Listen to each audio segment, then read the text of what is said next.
Manual básico de sobrevivência. Você já se fez essas perguntas? Por que eu sofro tanto?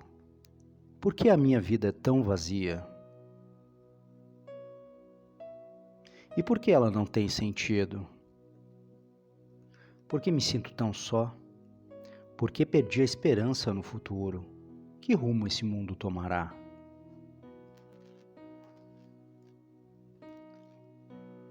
Nem a ciência, a filosofia, a psicologia, os amigos, os remédios e nem as drogas conseguem nos dar essas respostas. E aquele vazio persiste, como um pano de fundo da nossa existência.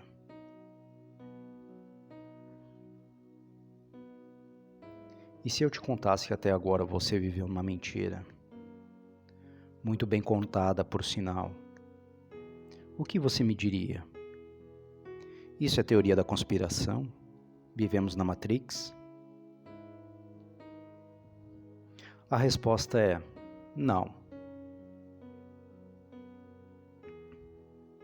Não é sobre isso que eu quero falar. Deixa eu te contar uma história que realmente pode mudar sua vida. Eu só peço que mantenha a mente aberta, não deixando se influenciar por preconceitos. O que você tem a perder assistindo até o fim? Apenas alguns minutos, talvez, mas também poderá ganhar uma vida nova e viver a plenitude de nossa existência. Se achar tudo isso uma bobagem, desligue ou mude de vídeo então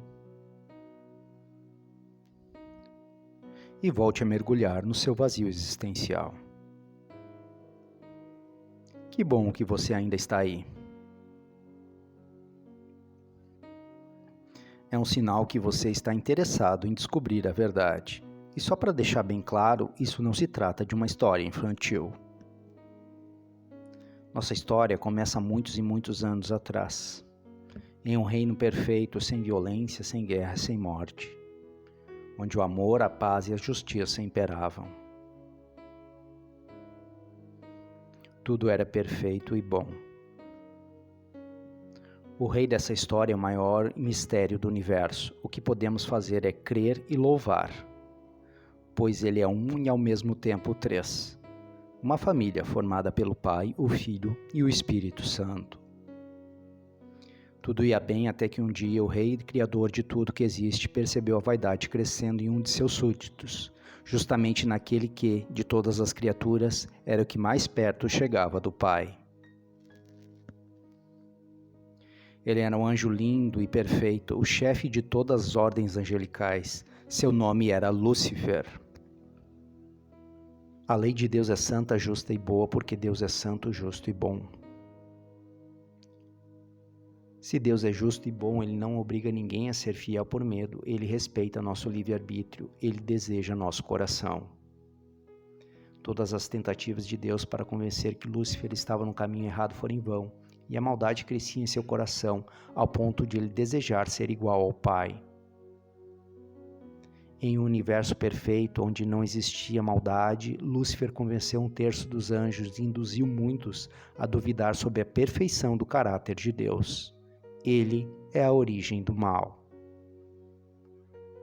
E o filho saiu em defesa do pai e houve guerra. Lúcifer e um terço dos anjos foram expulsos do céu.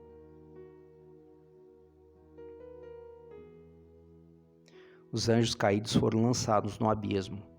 Deus poderia ter eliminado todos que se revoltaram contra ele. Mas ele não age como nós, pecadores. Louvado seja nosso Senhor. Deus é misericórdia e ele não quer deixar nenhuma dúvida sobre o seu santo caráter. Se você quiser saber mais sobre o imenso amor de Deus, continue assistindo a esse vídeo. Você vai se surpreender. Depois disso, Deus criou os céus e a terra. Havia trevas sobre a face do abismo e o Espírito de Deus pairava por sobre as águas. Disse Deus: haja luz, e houve luz, e viu Deus que a luz era boa, e fez separação entre a luz e as trevas. Chamou Deus a luz de dia, e as trevas noite. Houve tarde e manhã, o primeiro dia. O Filho de Deus, o nosso Senhor Jesus Cristo, foi o Criador de tudo. No princípio era a palavra, e a palavra estava com Deus, e a palavra era Deus. Ele, a palavra, estava no princípio com Deus. No segundo dia Deus criou o céu. No terceiro dia Deus criou a terra e todas as plantas. No quarto dia Deus criou as estrelas, o sol e a lua.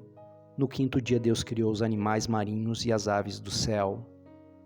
No sexto dia Deus criou os demais seres viventes que andam na terra e determinou Deus: façamos o ser humano à nossa imagem e semelhança. Então Deus abençoou o sétimo dia e o santificou, porquanto nele descansou depois de toda a obra que empreendera na criação.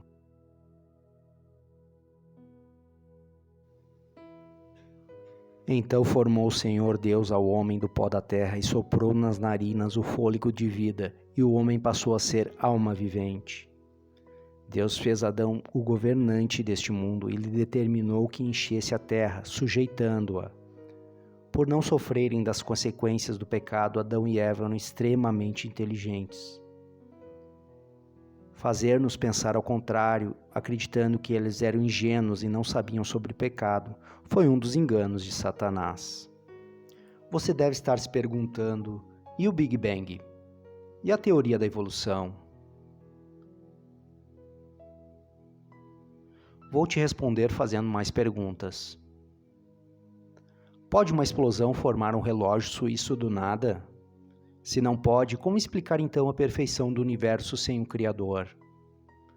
Por que toda mutação genética é degenerativa? Será que não tivemos um ancestral perfeito e por causa do pecado estamos decaindo a cada geração? Lembre-se, você sempre foi enganado.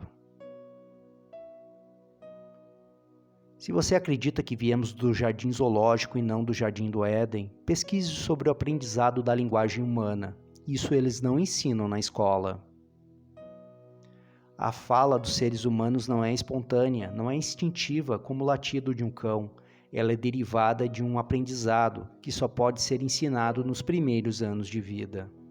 Se a linguagem surge somente por aprendizado, quem ensinou o primeiro bebê das cavernas a falar? Na Bíblia nós temos: quando ouviram a voz do Senhor Deus que andava no jardim pela viração do dia. Se existem mais estrelas no universo que grãos de areia nas praias. Se Deus fixa o número das estrelas e dá nome a cada uma delas. E os céus são obras de suas mãos. Como podemos duvidar da semana da criação? É da natureza humana duvidar, questionar e contrariar a Deus. Isso não nos foi dado por Ele. De quem herdamos esse caráter é o que veremos agora. Plantou o Senhor um jardim no Éden e nele pôs o homem. Deus fez brotar toda sorte de árvores para alimento e colocou ali também a árvore da vida, que garantia a imortalidade. No centro do jardim estava a árvore do conhecimento do bem e do mal. E o Senhor Deus lhe deu essa ordem: de toda a árvore do jardim comerás livremente, mas da árvore do bem e do mal não comerás, porque no dia que dela comeres, certamente morrerás. Mas Eva se aproximou da árvore e Satanás aproveitou a oportunidade e através da serpente falou com ela, afirmando que se comessem o fruto não morreriam e como Deus seriam conhecedores do bem e do mal. Eva comeu e deu a Adão.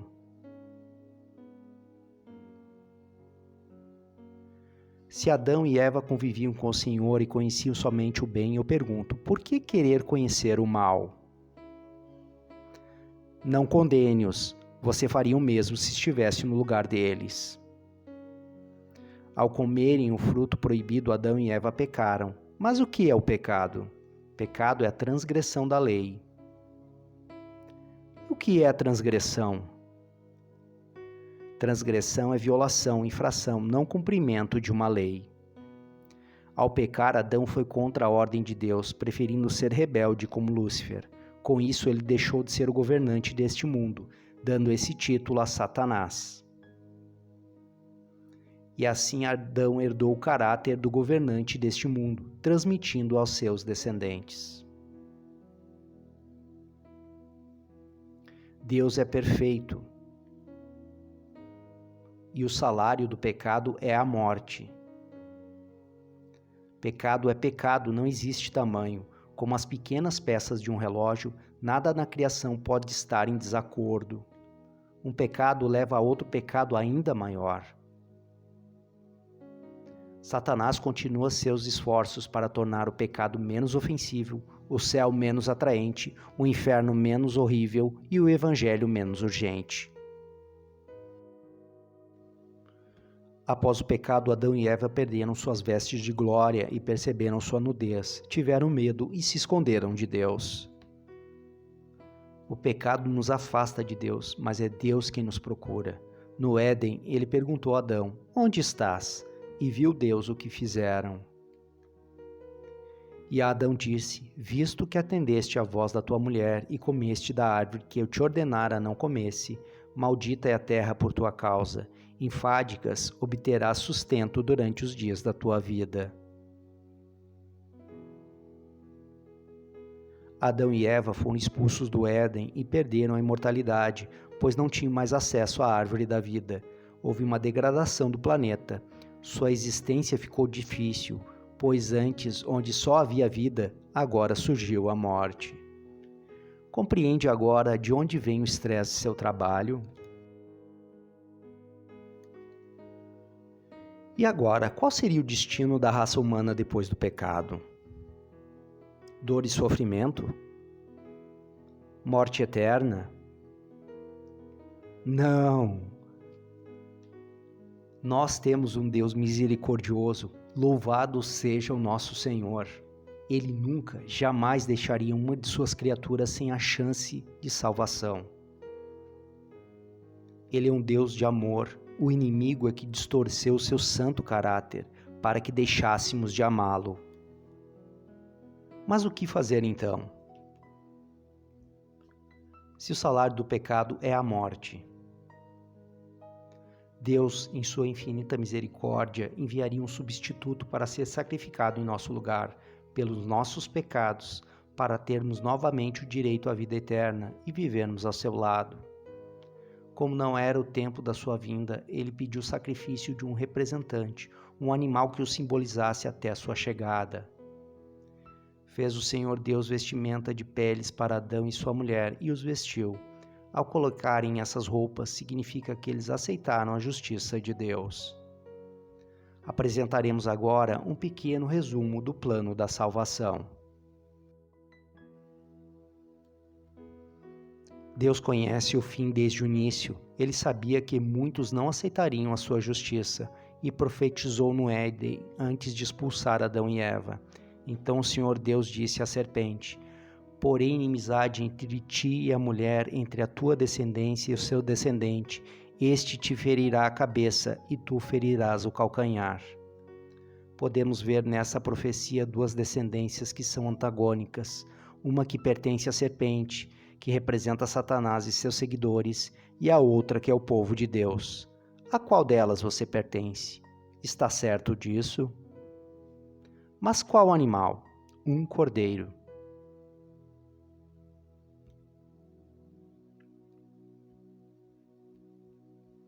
Lembre-se, esse animal era só um representante. O verdadeiro Cordeiro de Deus que tiraria o pecado do mundo estava por vir. Antes de sua vinda, os salvos eram justificados por uma promessa, como uma nota promissória. Outros animais também poderiam ser sacrificados para o perdão dos pecados. O sacrifício do verdadeiro Cordeiro de Deus foi a maior prova de amor de todo o universo. Nunca se esqueça disso, pois foi por você que ele morreu. Inicialmente, Adão e Eva tiveram 2 filhos, Caim, o lavrador, e Abel, o pastor de ovelhas. E fizeram eles ofertas ao Senhor. Caim trouxe os frutos da terra e Abel trouxe das primícias de seu rebanho. Agradou-se o Senhor de Abel e sua oferta, ao passo que de Caim e sua oferta não se agradou. Irou-se, pois, sobremaneira Caim e descaiu-lhe o semblante. Você defende a ideia que Deus aceita qualquer tipo de adoração, que o importante é a sinceridade do coração e que todos os caminhos levam a Deus? Cuidado com o engano, é nosso dever fazer a vontade do Senhor e não a nossa. Em Caim e Abel podemos ver nitidamente uma representação de toda a humanidade que se resume somente a 2 tipos de pessoas. Os adoradores de Deus buscam fazer a vontade de Deus, precisam de um Salvador, confiam no Senhor, são peregrinos neste mundo, pertencem a Deus. Os que procuram a glória pessoal, buscam fazer somente as suas vontades, a salvação vem por mérito de suas obras, confiam em suas habilidades, acreditam que o mundo é deles, pertencem a Satanás. É a astúcia de Satanás confundir a humanidade, fazendo um grupo pensar que pertence a outro. E Caim matou Abel e tivemos o primeiro mártir e o primeiro homicida de nossa história. Imagine a tristeza de Adão e Eva, que viviam no paraíso e por causa do pecado testemunharam essa tragédia. Caim teve medo de ser morto por vingança, mas Deus garantiu que isso não aconteceria. Deus é misericordioso com todos, justos ou ímpios.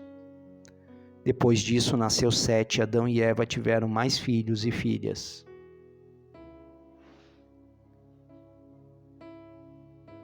Na descendência de Caim, viu Deus que a maldade só crescia, ao ponto de ele querer fazer desaparecer o homem da face da terra.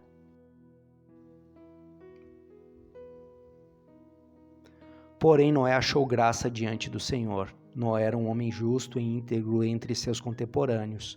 Noé andava com Deus. Gerou 3 filhos, Sem, Cam e Jafé. Os homens dessa época eram extremamente inteligentes, mas a terra estava corrompida e cheia de violência. Como anda a humanidade hoje? Nada há, pois, de novo debaixo do sol. Então disse Deus a Noé: faça uma arca, por causa do pecado darei fim a toda a carne. Como nunca havia chovido, ninguém acreditou que tal evento pudesse ocorrer.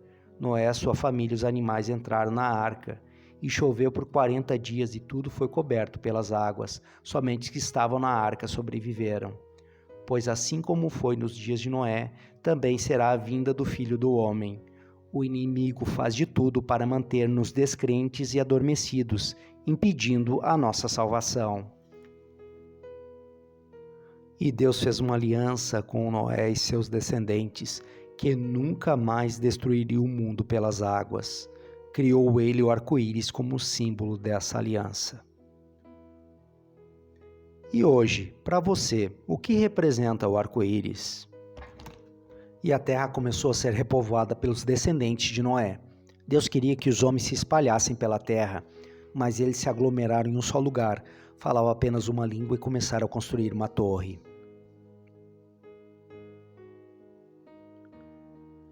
Disseram: vinde, edifiquemos para nós uma cidade e uma torre, cujo topo chegue até os céus, e tornemos célebre nosso nome, para que não sejamos espalhados por toda a terra.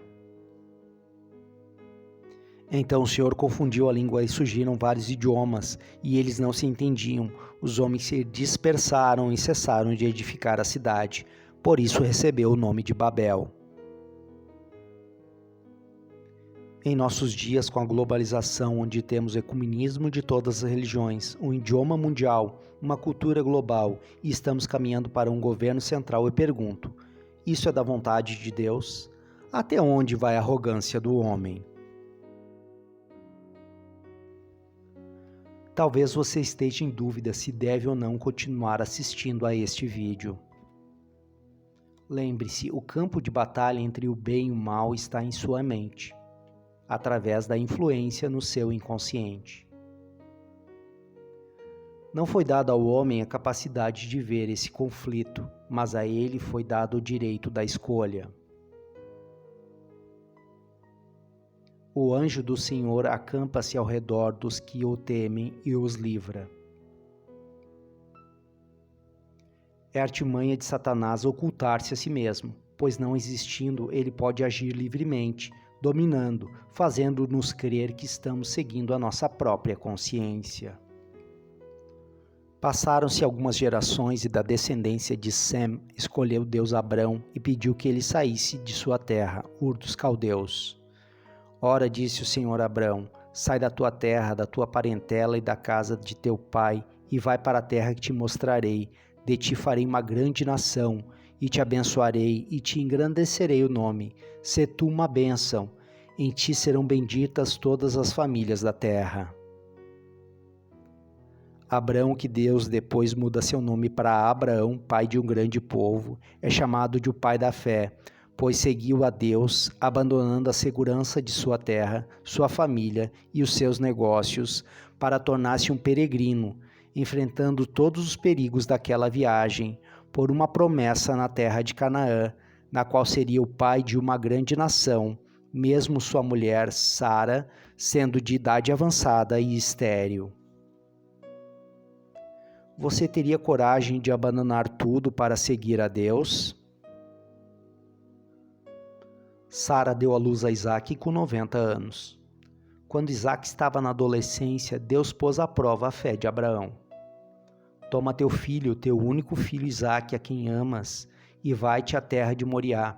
Oferece-o ali em holocausto, sobre um dos montes que eu te mostrarei. Quando Abraão se preparou para sacrificar Isaque, viu Deus a sua obediência e o impediu. Abraão avistou um carneiro preso pelos chifres em uma árvore próxima e o sacrificou no lugar de seu filho. Esse carneiro representa nosso Salvador. Essa é a história dos patriarcas, homens pecadores, mas fiéis a Deus. Isaque, após a morte de sua mãe, casou-se com Rebeca e tiveram 2 filhos gêmeos. Nasceu primeiro Esaú e depois seu irmão Jacó. Jacó tinha uma falha de caráter, era um enganador. Ele logrou 2 vezes seu irmão, primeiro pelo direito da progenitura e depois ele se passou por Esaú para receber as bênçãos de seu pai antes de morrer. O filho que recebesse a bênção da progenitura assumia o lugar do pai como líder e sacerdote do clã. Ele tomava a posse das bênçãos que eram de seu pai. Por causa disso, Jacó teve medo, pois seu irmão queria matá-lo. Seguindo os conselhos de sua mãe, ele fugiu para a casa de seu tio Labão em Harã. Durante a fuga, ele teve um sonho. Viu uma escada que ligava a terra ao céu e os anjos subiam e desciam por ela. E o Senhor falou com ele, dizendo que a terra de Canaã seria sua e de seus muitos descendentes.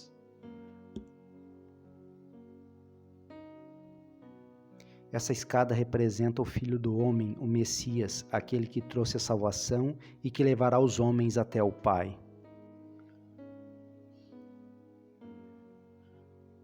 De enganador, Jacó passou a ser enganado. Ele se apaixonou por Raquel, a filha mais nova de Labão. Jacó trabalhou 7 anos como empregado para ter Raquel como esposa, mas na noite de núpcias Labão trocou e deu Lia, a irmã mais velha. Jacó teve que trabalhar mais 7 anos para ter Raquel, a mulher que amava. Deus abençoou Jacó, pois mesmo sendo empregado ele ficou rico, e passado alguns anos disse o Senhor a Jacó: torna a terra de teus pais a tua parentela, eu serei contigo. E assim partiu Jacó com sua família e tudo que possuía rumo à terra de Canaã. Ao chegar no val do Jaboque, Jacó ficou aflito, pois não tinha certeza que seu irmão Esaú iria perdoá-lo.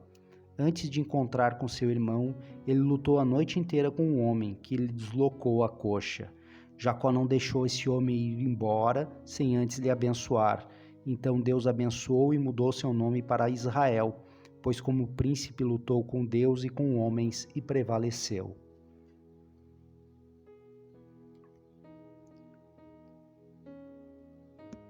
Nossa salvação é uma luta constante contra o pecado, e como Jacó, muitas vezes ficamos aflitos, pois não temos a certeza se seremos perdoados.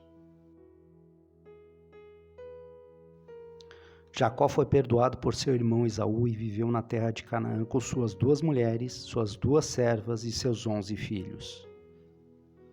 Ao dar à luz, Raquel veio a falecer. Jacó com ela teve 2 filhos, José e Benjamim.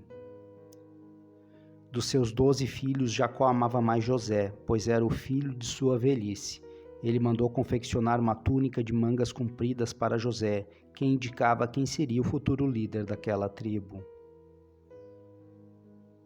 Isso despertou a inveja de seus irmãos ao ponto de venderam José como escravo para o Egito, mentindo para seu pai dizendo que ele havia sido atacado e morto por uma fera.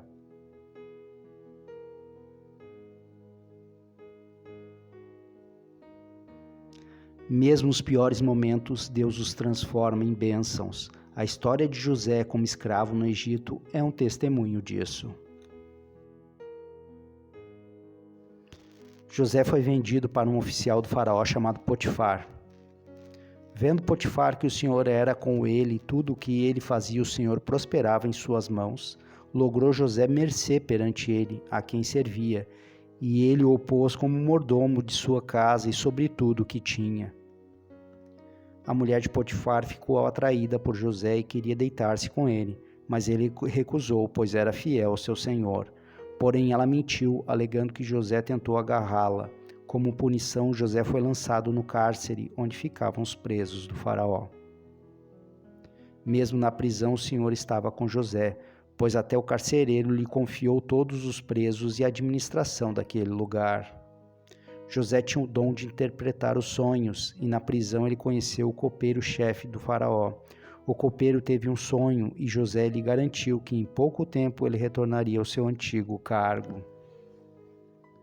E o copeiro foi novamente servir ao faraó. Passado alguns anos, o faraó teve 2 sonhos e ficou perturbado com eles. Chamou todos os magos e sábios, mas ninguém conseguiu interpretar os sonhos. O copeiro-chefe lembrou-se de José e falou sobre ele ao faraó, que imediatamente mandou chamá-lo. José interpretou os sonhos do faraó e lhe disse que haveriam 7 anos de grande fartura, seguidos de 7 anos de seca e fome, e lhe deu a solução, solicitando que a 5ª parte de todos os frutos da terra fosse estocados para os 7 anos de fome. Impressionado com a sabedoria de José, o faraó lhe deu o cargo de governador do Egito, e José, de escravo, passou a ser o segundo no comando da maior nação de sua época. Nosso Criador é um Deus do impossível. Muitas vezes Ele nos coloca em situações difíceis para nos tornarmos totalmente dependentes dEle e ficarmos mais fortes para enfrentar o pecado e, com isso, revelarmos a sua glória. Após 7 anos de fartura veio a seca e com ela a fome. Através de José, o Egito foi abençoado por Deus, pois tinha enormes estoques de cereais que alimentaram não só a sua população, mas também as nações vizinhas. Israel enviou seus filhos ao Egito a fim de comprarem alimentos, pois a seca também atingiu a terra de Canaã. Ao chegarem no Egito, os filhos de Israel tiveram que negociar a compra com José, que agora era o governador daquele país. Seus irmãos, aqueles mesmos que o venderam como escravo, não reconheceram José, e ele os testou para ver se haviam se arrependido do que fizeram. E vendo José que seus irmãos tinham mudado, revelou-se a eles e os perdoou.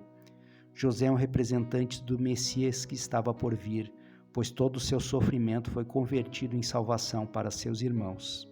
José trouxe toda a sua família para morar no Egito. Devemos seguir esse exemplo e sempre perdoar, pois nossa salvação também depende do perdão do Pai. E Israel pôde rever o seu filho amado que pensava estar morto.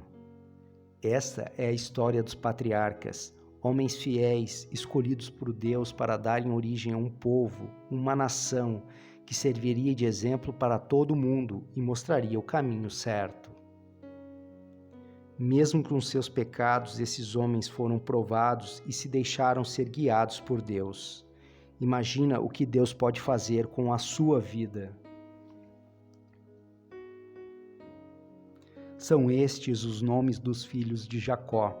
Os seus descendentes formaram as 12 tribos de Israel: Ruben, Simeão, Levi, Judá, Isacar, Zebulon, Benjamim, Dan, Naftali, Gade, Asser e José. Passaram-se mais de 300 anos e com a mudança das dinastias do Egito, a vida dos hebreus ficou difícil, pois dos privilégios de outrora agora tornaram-se escravos. Como os descendentes de Israel eram numerosos, o faraó temeu que eles se tornassem mais fortes que os egípcios. Uma das estratégias para diminuir a população dos escravos hebreus foi a de lançarem no rio Nilo todos os meninos recém-nascidos. Porém, uma família dos descendentes da tribo de Levi escondeu o menino por 3 meses. Não podendo mais escondê-lo, colocaram a criança no cesto de junco e lançaram no rio. Esse menino foi encontrado pela filha do faraó, que o adotou como filho. A história de Moisés em Êxodo resume como Deus cuida de seu povo. Moisés foi criado junto à corte do faraó, sabendo qual era sua descendência. Certo dia, Moisés viu um egípcio espancando um hebreu e o matou. Com medo da punição do faraó, Moisés fugiu para uma terra distante. Em Midian, Moisés foi acolhido pelo sacerdote Jetro e casou-se com sua filha Zípora. Durante 40 anos, teve uma vida calma, apacentando os animais. Moisés era um homem poderoso de pavio curto e se transformou em humilde e pacato pastor. Só Deus pode mudar nosso caráter. Certo dia, no Monte Horebe, apacentava Moisés o rebanho de seu sogro, quando viu uma sarça que ardia no fogo e não se consumia. Curioso, aproximou-se do arbusto. Vendo o Senhor que ele se voltava para ver, Deus no meio da sarça chamou e disse: Moisés, Moisés. E ele respondeu: Eis-me aqui. E o Senhor se apresentou a ele e disse: Pois o clamor dos filhos de Israel chegou até mim, e também vejo a opressão com que os egípcios estão oprimindo. Vem agora, e eu te enviarei ao faraó, para que tires o meu povo, os filhos de Israel, do Egito. Moisés se achou incapaz de cumprir essa missão, mas Deus lhe respondeu: Eu serei contigo. Se Deus é por nós, quem será contra nós? Como Moisés era pesado de língua, tinha dificuldade em falar, Deus enviou seu irmão Arão para ajudá-lo. Foram Moisés e Arão e disseram a Faraó: Assim diz o Senhor, Deus de Israel: Deixa meu povo ir para que celebre uma festa no deserto. Porém, o faraó não permitiu a saída dos escravos e dificultou a vida dos hebreus, cancelando o fornecimento de palha para a produção de tijolos. Moisés pediu novamente ao faraó que permitisse a saída dos hebreus, mas o coração do faraó se endureceu. Então todo o Egito sofreu com as pragas enviadas por Deus. Águas do Nilo tornaram-se sangue, infestação de rãs, piolhos, moscas, peste nos animais, úlcera nos egípcios, chuva de pedras, gafanhotos e trevas. Na 10ª praga, Deus feriu severamente o Egito, matando todos os primogênitos numa noite, mas os primogênitos dos hebreus foram salvos. Para isso, Deus ordenou que toda a família sacrificasse um cordeiro e aplicasse seu sangue nas ombreiras e nas vergas das portas, comendo sua carne assada com pães asmos e ervas amargas. Assim foi instituída a Páscoa, data que os judeus comemoram a libertação da escravidão no Egito. O verdadeiro significado da Páscoa só seria revelado quase 15 séculos depois, com o sacrifício do Cordeiro de Deus, o primogênito do Pai. Só pelo seu sangue podemos ser salvos. Não havia uma casa egípcia que não houvesse um morto, inclusive no palácio do faraó. Então, naquela mesma noite, o faraó chamou Moisés e Arão e lhes disse: Levantai-vos, saí do meio do meu povo, tanto vós como os filhos de Israel, e ide servir ao Senhor, como tendes dito. Assim partiram os filhos de Israel rumo ao deserto. O Senhor ia diante deles durante o dia numa coluna de nuvem para guiar pelo caminho, durante a noite como uma coluna de fogo para os alumiar, a fim de que caminhassem de dia e de noite. Quando anunciaram ao faraó que os hebreus estavam fugindo ao invés de celebrarem no deserto, ele organizou seu exército e saiu em perseguição ao povo de Deus. Quando o exército do faraó se aproximou dos hebreus, Deus fez com que as águas do Mar Vermelho se abrissem e toda a congregação pôde atravessar. Quando estavam seguros do outro lado da margem, Deus fechou as águas, matando afogados todos do exército, inclusive o faraó. E seguiram os filhos de Israel pelo deserto, vivendo pela graça do Senhor, livres da opressão. Muitos foram os milagres. Águas amargas tornaram-se doces, chovia do céu pão, codornizes que saciavam a todos, águas que brotavam da rocha com um toque do cajado de Moisés. E mesmo assim, o povo sempre murmurava. Caminharam algum tempo pelo deserto até que chegaram aos pés do monte Sinai, e ali acamparam. E o Senhor pediu que Moisés subisse ao monte sozinho. Vendo o povo que Moisés tardava a descer do monte, criaram uma escultura de ouro, um bezerro fundido, que foi adorado no lugar do verdadeiro Deus.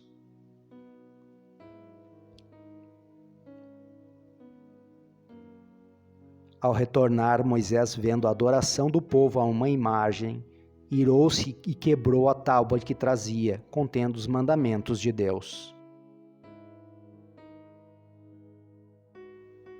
Moisés amava seu povo, mesmo eles transgredindo constantemente.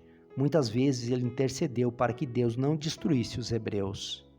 Disse o Senhor a Moisés: Vai, sobe daqui, tu e o povo que tiraste da terra do Egito, para a terra a respeito da qual jurei a Abraão, a Isaque e a Jacó, dizendo: a tua descendência a darei.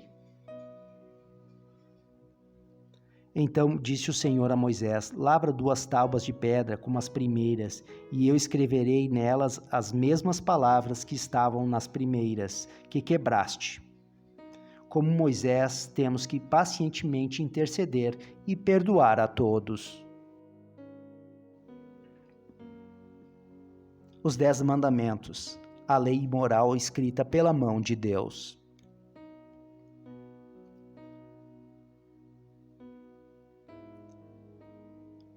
Primeiro, não terás outros deuses diante de mim. Segundo, não farás para ti imagem de escultura. Terceiro, não tomarás o nome do Senhor teu Deus em vão, porque o Senhor não terá por inocente o que tomar o seu nome em vão. Quarto, lembra-te do dia de sábado, para santificar. 6 dias trabalharás e farás toda a tua obra, mas o 7º dia é o sábado do Senhor, teu Deus. Não farás nenhum trabalho, nem tu, nem teu filho, nem tua filha, nem teu servo, nem tua serva. Resumindo, amarás o Senhor teu Deus de todo o coração, de toda a tua alma e de todas as tuas forças e de todo o teu entendimento. Quinto, honra teu pai e tua mãe para que prolongue os teus dias na terra que o Senhor teu Deus te dá. Sexto, não matarás. Sétimo, não adulterarás. Oitavo, não furtarás. Nono, não dirás falso testemunho contra o teu próximo. 10º, não cobiçarás a casa do teu próximo, não cobiçarás a mulher do teu próximo, nem o seu servo. E amarás o teu próximo como a ti mesmo. Deixa eu te fazer algumas perguntas.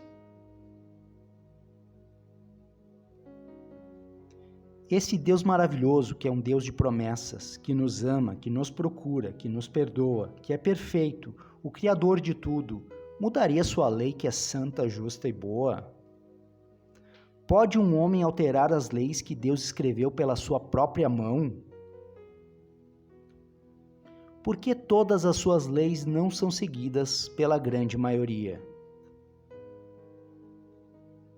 Pois qualquer que guarda toda a lei, mas tropeça em um só ponto, se torna culpado de todos. Não acredite em mim, leia a Bíblia, leia Êxodo capítulo 20, lembre-se, você sempre foi enganado. E agora você deve estar se perguntando, é a lei que salva? É possível guardar todas as leis e não tropeçar? A resposta para essas perguntas é não. Quem salva é o Cordeiro de Deus. Só pelo seu sacrifício, pelo seu sangue derramado, nós somos salvos. Mas aquele que realmente é salvo pelo Cordeiro se apaixona por ele, e este tem prazer e consegue cumprir a lei de Deus. Se alguém me ama, guardará a minha palavra, e meu Pai o amará, e viveremos para ele e faremos nele morada. Aquele que guarda os seus mandamentos permanece em Deus e Deus nele, e nisso conhecemos que ele permanece em nós, pelo Espírito que nos deu. Moisés, por ordem divina, criou leis civis de saúde e cerimoniais. Muitas dessas leis civis parecem-nos estranhas nos dias de hoje, mas temos que levar em conta a sociedade e os costumes daquela época. Algumas leis tiveram que ser criadas mesmo não sendo da vontade de Deus, como por exemplo o divórcio. Não devemos criticá-las, pois várias de nossas leis que vigoram hoje, que acreditamos ser um avanço de nossa sociedade, vão contra instituições sagradas como a família e o direito à vida. Elas também escandalizariam as tribos de Israel daquela época. Só pela misericórdia divina e sua graça somos salvos. Todos os nossos atos de justiça se tornaram como trapos de imundícia. Sobre as leis de saúde, foi determinado quais os tipos de alimentos poderiam ser consumidos e a forma para o seu preparo. Uma dieta determinada há milhares de anos que, se ainda seguida, previne inúmeras doenças que afetam a sociedade nos nossos dias. Muitos defendem que após a vinda do Cordeiro não existe mais alimentos imundos, porque Deus os purificou, usando como justificativa a visão que o apóstolo Pedro teve, que está descrita em Atos, capítulo 10, versículos 9 a 16. Mas as Escrituras não dizem que Pedro mudou a sua dieta, mas sim que ele ficou perplexo sobre qual seria o significado da visão, que era a evangelização dos gentios. O inimigo se utiliza de várias estratégias só com um objetivo: nos destruir. Como é sempre Deus quem nos procura, ele pediu a Moisés que construísse uma tenda, um tabernáculo, para que ele pudesse habitar no meio do seu povo. E me farão um santuário para que eu possa habitar no meio deles. Deus forneceu os detalhes com as medidas do tabernáculo e de cada móvel, qualificou a mão de obra que executaria a tarefa e determinou quem seriam os sacerdotes que trabalhariam no santuário, que eram os descendentes da tribo de Levi. O Senhor determinou como seriam realizadas as tarefas no tabernáculo, através de leis cerimoniais. Nosso Deus é didático e com paciência por milhares de anos veio explicando ao seu povo como seria a sua salvação. Veremos agora o que representa cada parte do tabernáculo e a sua importância até nossos dias. O tabernáculo era montado no meio do acampamento das 12 tribos de Israel e poderia ser desmontado e transportado para outro local, conforme Deus determinasse. Posteriormente, depois que o povo de Israel tomou posse da terra prometida, foi construído um templo na cidade de Jerusalém pelo rei Salomão, que tinha a mesma função do tabernáculo. O tabernáculo era constituído de 3 zonas de santidade gradativas: pátio ou átrio, lugar santo e santíssimo.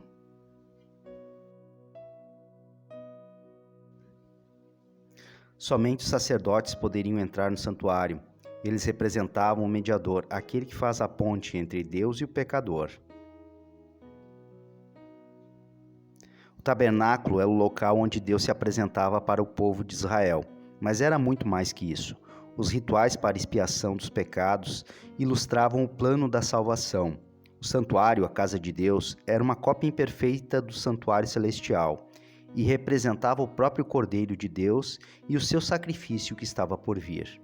A estrutura física do santuário revelava o caráter de Deus, pois seu interior era todo revestido de ouro, mas externamente era uma tenda, mostrando que Deus, apesar de toda a glória, é humilde. Destruí este santuário e em 3 dias o reconstruirei. Nessa afirmação, o Cordeiro estava se referindo a ele mesmo, que ressuscitaria em 3 dias. O pátio.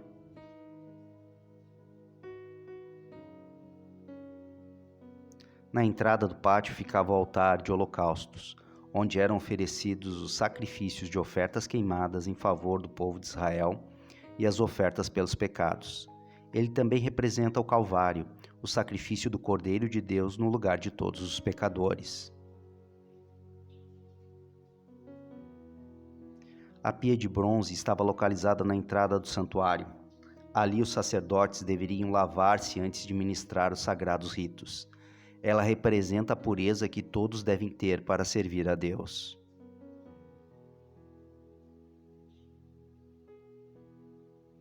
O pátio representa o planeta Terra, lugar onde o Cordeiro foi sacrificado. O santuário.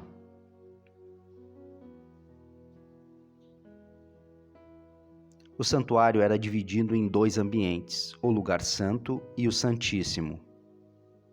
O que dividia esses 2 ambientes era uma cortina. Somente o sumo sacerdote poderia entrar no lugar santíssimo e apenas uma vez por ano, no dia da expiação. O lugar santo. No lado direito de quem entrava no lugar santo ficava a mesa dos pães da proposição. Representando a constante provisão de Deus em favor de seu povo, ela também ilustra o Cordeiro de Deus, que é o pão da vida.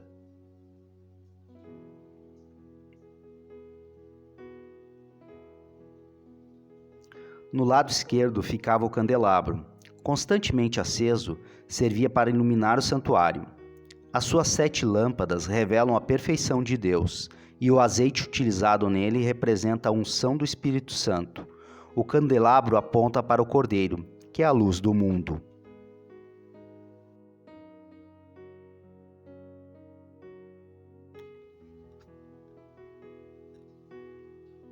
No meio do lugar santo ficava o altar de incenso. Continuamente era queimado incenso, oferecido pelos sacerdotes a Deus, representando as suas orações e os pedidos de intercessão pelo povo. Também representa a contínua intercessão do Cordeiro a nosso favor no santuário celestial.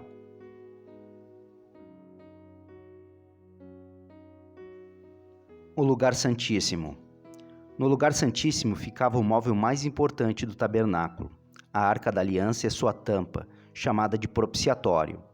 Dentro da arca ficavam as tábuas da lei, o cajado de Arão que floresceu e um vaso com maná.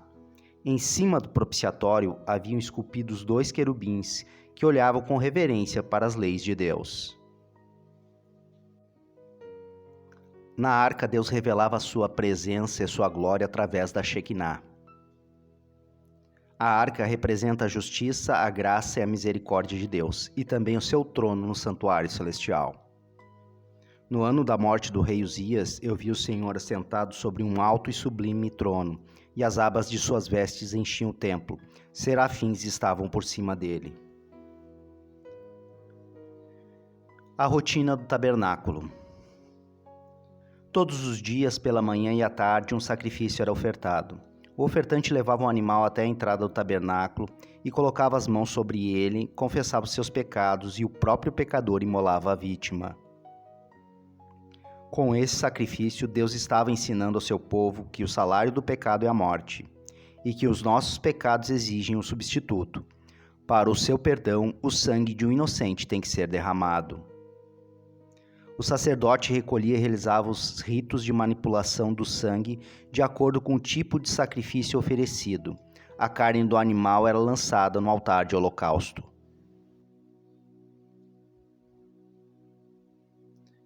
Então o sacerdote ia até o lugar santo e aplicava o sangue no altar de incenso e o aspergia diante do lugar santíssimo. A fumaça do incenso, que representa as orações de intercessão, subiam por cima da cortina e chegavam até o lugar santíssimo. O sacerdote com isso transferia os pecados dos ofertantes para o santuário. Ao longo de um ano, esses processos contaminavam o santuário. Por isso, uma vez por ano, havia uma cerimônia para purificar o santuário. Yom Kippur, o dia da expiação. 10 dias antes do Yom Kippur, havia a festa das trombetas. Durante esse período era anunciado para o povo que se aproximava a data para a expiação do santuário. Todos deveriam se arrepender de seus pecados e confessá-los, oferecendo holocaustos para o perdão. O Yom Kippur era um dia solene, de jejum e profunda reflexão para os israelitas, pois a salvação dependia de confessar todos os pecados. Através de sacrifício e manipulação do sangue, o sumo sacerdote realizava a expiação do santuário. Das várias cerimônias, o ritual dos 2 bodes merece destaque. Escolhiam 2 bodes sem defeito e, através da sorte, um era escolhido para representar o Senhor e outro a Azazel. O bode para o Senhor era sacrificado e o seu sangue utilizado para a purificação do santuário. Ele era aspergido pelo sumo sacerdote no lugar santíssimo. Logo após a expiação, o sumo sacerdote dirigia-se até o bode de Azazel. Colocava suas mãos sobre a cabeça do animal e confessava todos os pecados do povo. Com isso, todos os pecados do santuário eram transferidos para esse animal, que era abandonado vivo no deserto. Este bode representava a parte do pecado desempenhada por Satanás em cada pessoa, que agora retornava para ele. O tabernáculo é a jornada do cristão rumo à salvação. Para sermos salvos, antes de mais nada, temos que crer em Cristo, o Cordeiro de Deus, e no seu sacrifício no Calvário. Na justificação pela fé, temos que passar pelo altar de holocausto. Agora, como fomos justificados por seu sangue, muito mais ainda, por intermédio dele, seremos salvos da ira de Deus. Após crer no Cordeiro, temos que nos dirigir à pia, para sermos batizados e renascermos purificados em Cristo Jesus. Arrazoou Jesus: em verdade, te asseguro, quem não nascer da água e do Espírito não pode entrar no reino de Deus. No pátio, Jesus é o caminho. Temos que comer o pão da vida, ter comunhão com Cristo, indo em direção à mesa dos pães, ou seja, lendo as Sagradas Escrituras, daquele que é o Verbo que se fez carne. Eu sou o pão da vida. Se alguém guarda a minha palavra, não verá a morte eternamente. Devemos buscar também o derramamento do Espírito Santo, passando pelo candelabro.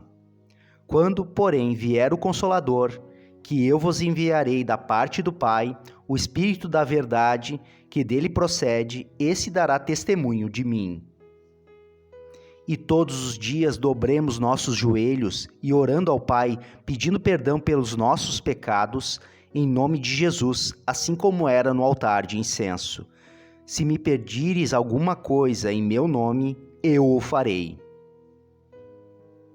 No lugar santo, Jesus é a verdade.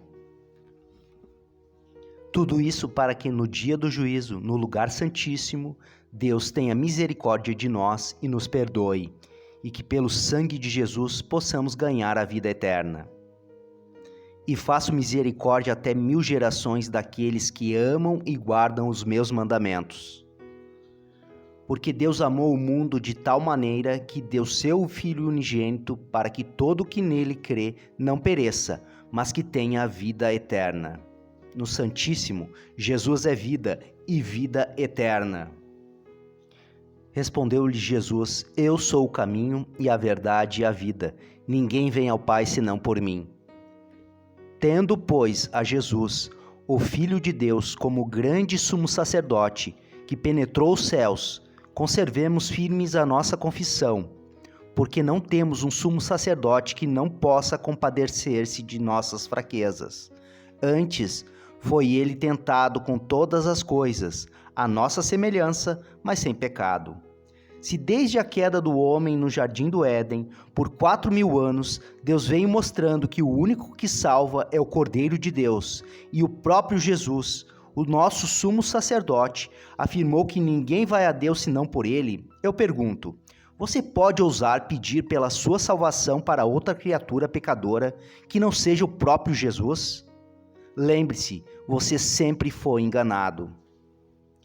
Peço desculpas pela dureza das palavras, mas eu prefiro a sua salvação, levando você a Cristo, do que massagear o seu ego. Está preparado para o Yom Kippur, o juízo de Deus, o fim do pecado sobre essa terra? Não estou falando da sua representação, mas do dia verdadeiro. Você pode estar pensando, mas o dia e a hora ninguém sabe. E se você morrer amanhã?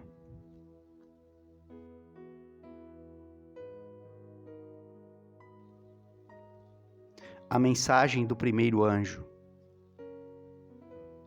Vi outro anjo voando pelo meio do céu, tendo um evangelho eterno para pregar aos que se assentam sobre a terra, e a cada nação, e tribo, e língua, e povo, dizendo em grande voz: temei a Deus e dai-lhe glória, pois é chegada a hora do seu juízo, e adorai aquele que fez o céu e a terra e o mar e as fontes das águas. A Bíblia, a palavra de Deus, o evangelho eterno. Passará o céu e a terra, porém as minhas palavras não passarão. A Bíblia é a compilação de vários livros escrita por 40 autores diferentes, num período de aproximadamente 1.600 anos. A Bíblia é formada por 66 livros, sendo 39 escritos antes da vinda de Cristo e 27 após a sua vinda. Ao ler a Bíblia, temos que levar em conta o contexto em que o livro foi escrito. A Bíblia não se contradiz, mesmo muitos afirmando que Jesus revogou a lei do Velho Testamento. Ela é a mensagem divina com sotaque humano, mostrando o caminho para a salvação, falando do passado, do presente e do futuro, onde só existe um personagem central, Jesus Cristo, aquele que é, que era e que há de vir, o Todo-Poderoso. Não penseis que vim revogar a lei ou os profetas. Não vim para revogar, vim para cumprir. E conhecereis a verdade, e a verdade vos libertará. Onde está o Espírito do Senhor, aí há liberdade. Por não estudarem a Bíblia diariamente, Satanás entrou nas igrejas e aprisiona muitos com suas falsas doutrinas. A imortalidade da alma. Porque os vivos sabem que hão de morrer, mas os mortos não sabem de coisa nenhuma, nem tampouco terão recompensa, porque a sua memória jaz no esquecimento. É triste essa afirmação, mas a Bíblia fala que a alma é mortal, e aqueles que já se foram não estão vivendo no céu. Não existe um purgatório, nem reencarnação. Por isso é que existe o dia do juízo, onde todos aguardam, uns para a vida eterna em Cristo, outros para a morte eterna. E a alma que pecar, essa morrerá. Você só tem essa vida para se salvar. Lembre-se, ele sempre te enganou. A oração. E orando, não useis de vãs repetições como os gentios, porque presumem que pelo muito falar serão ouvidos.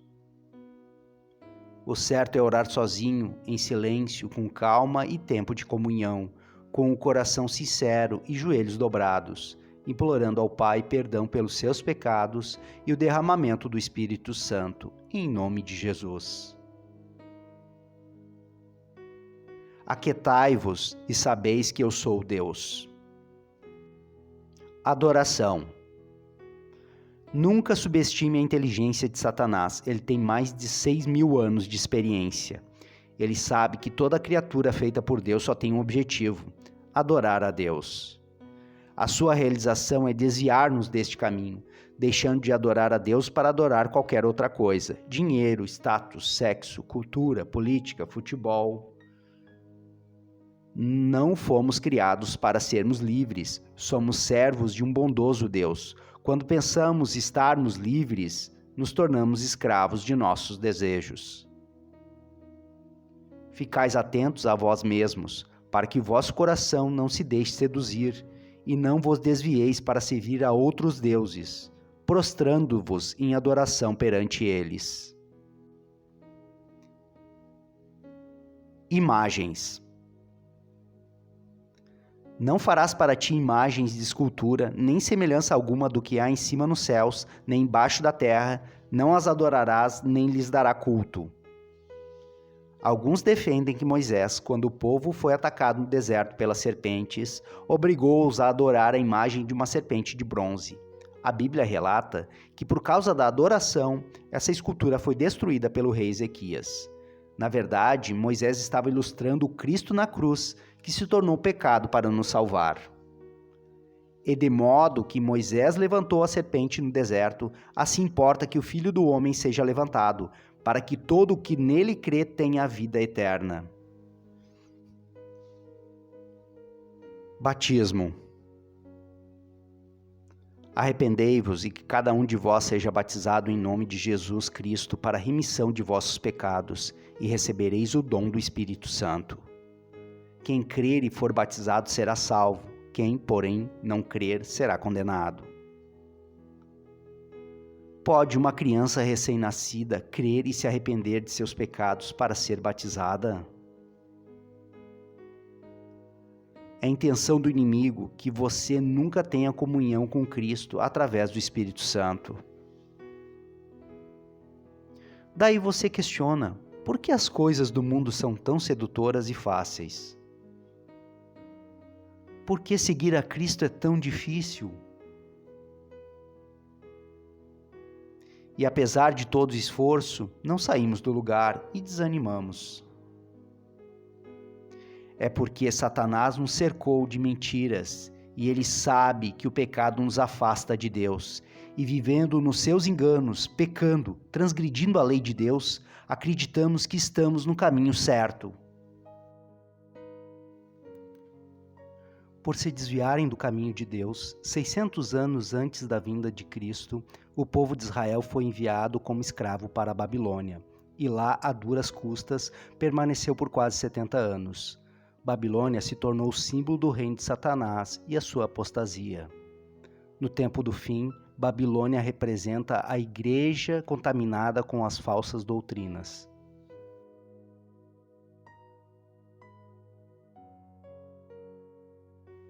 A mensagem do segundo anjo.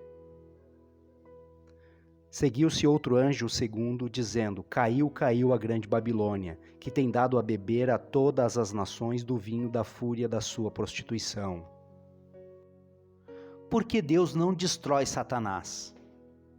Porque ele nos ama, ele ama todas as suas criaturas, mas repudia o pecado. No dia em que ele destruir Satanás, todos os que vivem em pecado serão com ele destruídos. Este é o objetivo do inimigo, te enganar para te destruir. Mas Deus é onisciente, é misericordioso, ele sabe de tudo, sempre soube. Desde o começo dos tempos, Deus te espera para a sua conversão.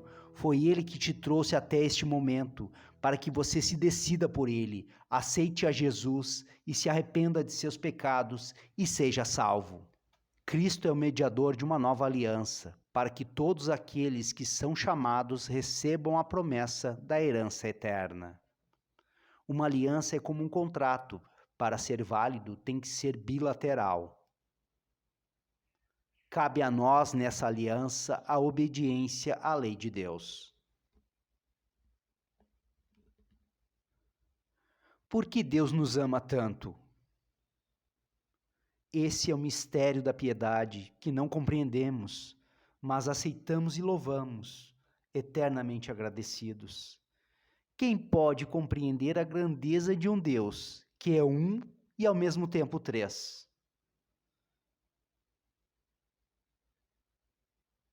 Quem pode compreender o amor do Pai que deu seu Filho unigênito para sofrer na cruz, para salvar um tão grande pecador como eu?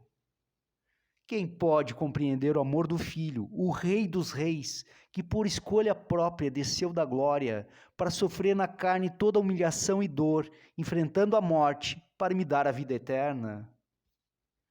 Quem pode compreender o amor do Espírito Santo, que em silêncio atua incansavelmente em todos nós, convencendo do pecado, da justiça e do juízo? O bem mais precioso, o maior direito de todo ser humano é conhecer a Cristo e tudo o que Ele fez para nos salvar. Mas só conhecê-lo não é o suficiente, pois Ele é quem nos procura, Ele quer ser nosso melhor amigo, mesmo na condição de servos. Ele quer intimidade conosco, quer guiar a nossa vida, mostrando-nos o caminho certo. Ninguém tem maior amor que este, de dar alguém a própria vida em favor dos seus amigos. Vós sois meus amigos, se fazeis o que eu mando. Já não vos chamo servos, porque o servo não sabe o que faz o seu senhor. Mas tenho-vos chamado amigos, porque tudo quanto ouvi de meu Pai vos tenho dado a conhecer. Se Deus é perfeito, por que nós, na condição de seres caídos, na condição de pecadores, achamos que sabemos guiar a nossa vida? Para sermos dignos dessa amizade com Deus, temos que renegar o nosso caráter pecaminoso, dado a nós por aquele que é o inimigo de Deus. Temos que destruir o nosso ego. Dizia a todos: se alguém quer vir após mim, a si mesmo se negue. Dia a dia tome a sua cruz e siga-me.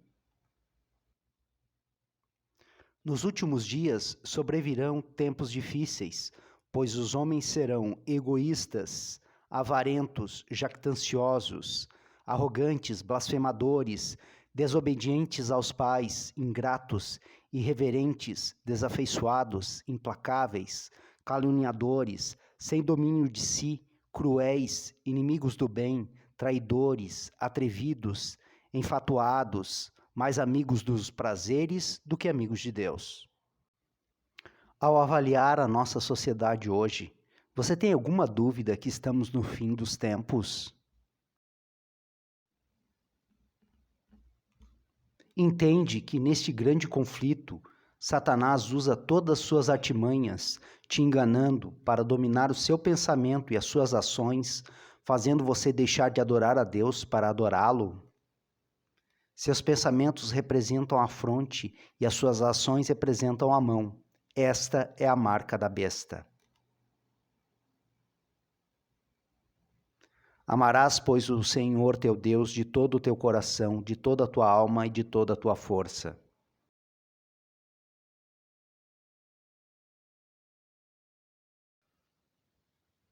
A mensagem do terceiro anjo. Seguiu-se a este outro anjo o terceiro, dizendo em grande voz: se alguém adora a besta e a sua imagem e recebe a sua marca na fronte ou sobre a mão, também este beberá do vinho da cólera de Deus, preparado sem mistura do cálice de sua ira, e será atormentado com fogo e enxofre diante dos santos anjos e na presença do Cordeiro. A fumaça do seu tormento sobe pelos séculos dos séculos, e não tem descanso algum, nem de dia nem de noite. Os adoradores da besta e da sua imagem e quem quer que receba a marca de seu nome. Aqui está a perseverança dos santos, os que guardam os mandamentos de Deus e a fé em Jesus.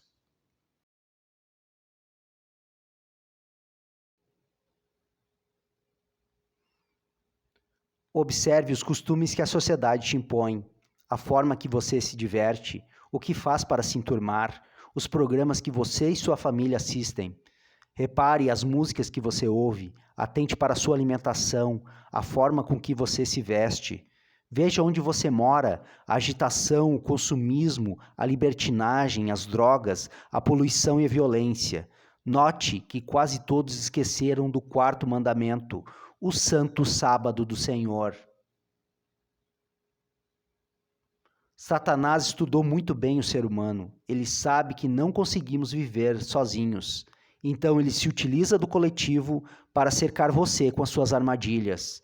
A voz do povo não é a voz de Deus.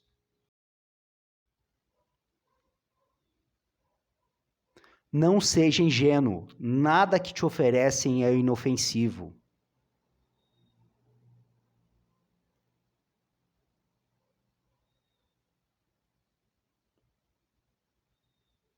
Fuja da manada.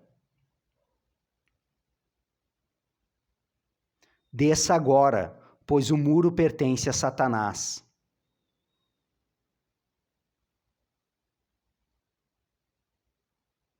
Proteja-se, você está no meio de uma guerra. E na guerra ninguém pula carnaval. Salve a sua família.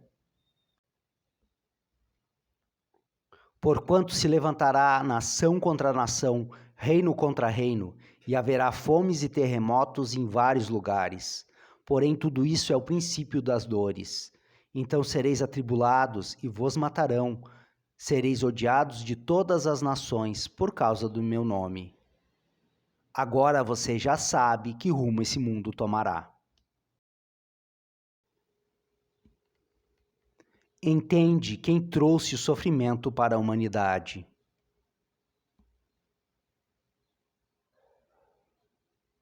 Compreende agora quem nos dá esperança e sentido para a nossa vida. E sabe que não estamos sós nem perdidos, se crermos nele. Jesus, aquele que deu a sua vida por nós, garantiu no livro do Apocalipse: Eis que venho sem demora, bem-aventurado aquele que guarda as palavras da profecia deste livro. Se você, como eu, está cansado de ser enganado, ore a Deus em nome de Jesus, pedindo pelo derramamento do Espírito Santo, pois só através dele podemos encontrar o caminho a Deus. Não duvide do poder do Espírito Santo, pois foi através dele que você assistiu a essa mensagem e chegou até aqui. Pois todos os que são guiados pelo Espírito de Deus são filhos de Deus. Mas o fruto do Espírito é amor, alegria, paz, longanimidade, benignidade, bondade, fidelidade, mansidão, domínio próprio. E lembre-se, foi Ele quem veio até nós. Deus quer te salvar. Jesus está à porta de seu coração, deixe-o entrar. E eis que estou à porta e bato. Se alguém ouvir a minha voz e abrir a porta, entrarei em sua casa e cearei com ele e ele comigo. Ao vencedor, dar-lhe-ei sentar-se comigo no meu trono, assim como também eu venci e me sentei com meu Pai no seu trono. Se você for tocado por essa mensagem, venha para a Igreja Adventista do Sétimo Dia, da Zona Nova de Capão da Canoa, ou procure nossa igreja mais próxima de sua casa.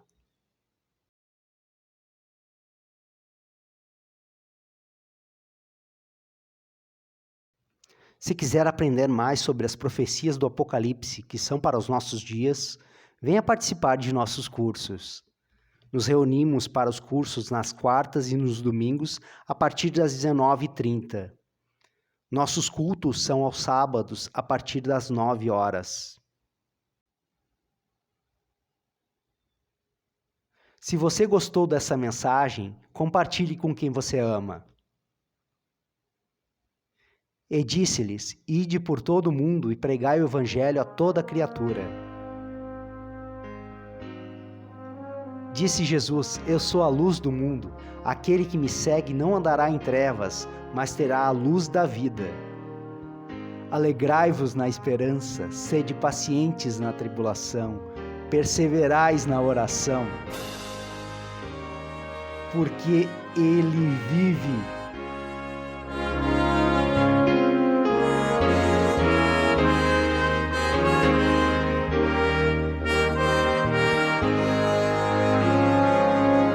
Deus enviou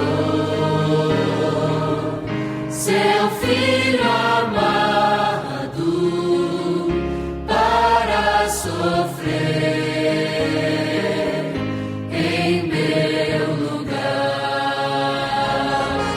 na cruz morrer, mas vivo agora está, pois ressurgiu e para sempre viverá, porque Ele vive, posso crer no amanhã, porque Ele vive, temor não há.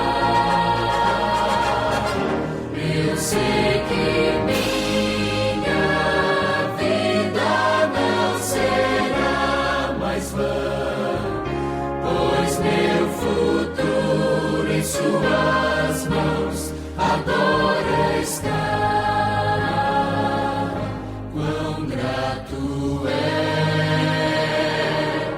viver com Cristo e desfrutar seu doce amor e sua proteção nos dias calmos ou nas horas de aflição, porque Ele vive, posso crer no amanhã, porque Ele vive, temor não há. Eu sei que minha vida não será mais vã, pois meu futuro em suas mãos agora está. E quando enfim chegar a hora de aqui cessar o meu viver, não temerei, pois Cristo vivo está.